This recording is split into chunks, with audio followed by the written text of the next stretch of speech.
The bullet enters Tia's thigh close to where her brother will look for the star-shaped mole when asked to identify her body. The green carpet is moving towards her. Flung onto her side, Tia lands hard on her left arm. Pop, pop, pop sounds bounce between her ears. Flash bangs. The force of the grenades is knocking artwork to the floor. The heavy frames could be falling onto someone, but it's too dark or too bright to see properly, and there's probably nothing she can do to help them. On the ground, Tia feels her way to the wall, any wall. A palm goes to each thigh. No wound. That was her own thumb which drove into her skin. The firearms team are in the room now, but the bullet was her imagination. She will not bleed out, and these aren't her final breaths. Relief comes, but it isn't much, because she has been thinking about dying all day.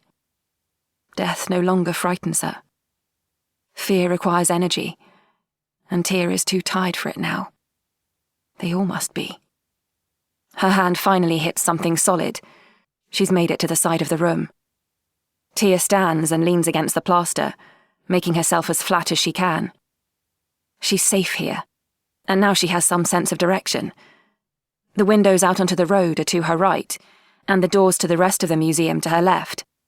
That's where the specialist officers are coming from.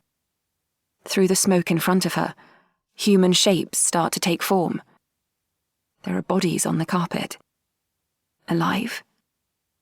She cannot just wait here for it to be over and help to collect the dead. Back on all fours, Tia leaves the wall and crawls to the nearest hostage. Broken glass crunches underneath her knees. The noise of the police boots, the guns, the shields, everything is so intense, her teeth gnaw into her cheeks. Tia reaches someone. There's a pulse. They're shaking, but they're okay. She sees more human shadows. There is no real furniture in here, and nowhere to shelter. When the police burst in, everyone dropped in place, and the unlucky were stood near the doors or in the centre of the room, exposed. The white haze meant to disorient the gunman is stopping Tia from working out who is who. But it's those hostages in the middle of the room who are most in need. Tia rises to her feet. Keeping as low as possible, she moves quickly. She sees two bodies lying in the path of the entering police. She'll go to them. Are they hurt? She won't drag them out of the danger zone in case it makes their injuries worse. The pop-pops continue. The two hostages are about 10 yards apart. She can't get to them both. Suddenly it's obvious who they are, and she must choose. Pick one hostage, shield them. The only thing she can give now is herself. Tia's last chance today to get something right. It's not a matter of who most deserves to live, but who needs her more, and what her instinct is saying. The decision is made somewhere deep inside her body, and she is running the last few steps. She finds them breathing. No blood. They're all right. She lies down, covers them, becoming the barrier between them and all this chaos which she couldn't prevent. Tia will stay like this, stretched across the hostage, until she gets a gentle tap from one of the police officers telling her it's done. A powerful heat explodes in her calf, suddenly wet and sticky. Blood.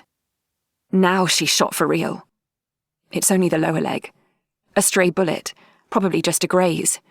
The shock is the issue. She's read this. Don't give in to it, she tells herself. Forget it. Pressure is building behind her left eye, her neck twisted, face squashed against the floor. A sleeping position her optometrist once told her is very bad for the glands. What a thing to think right now. But she knows this thought arrived because the outside world is close. In a moment, police will be in control, and the siege and this whole day will be over. Her life, with optometrists and health advice, her boyfriend, her friends, and her Tuesday morning swim, is almost within touching distance. But Tia won't get back to it, she realizes. Not properly. Even if she survives these next few minutes, she will never leave this museum.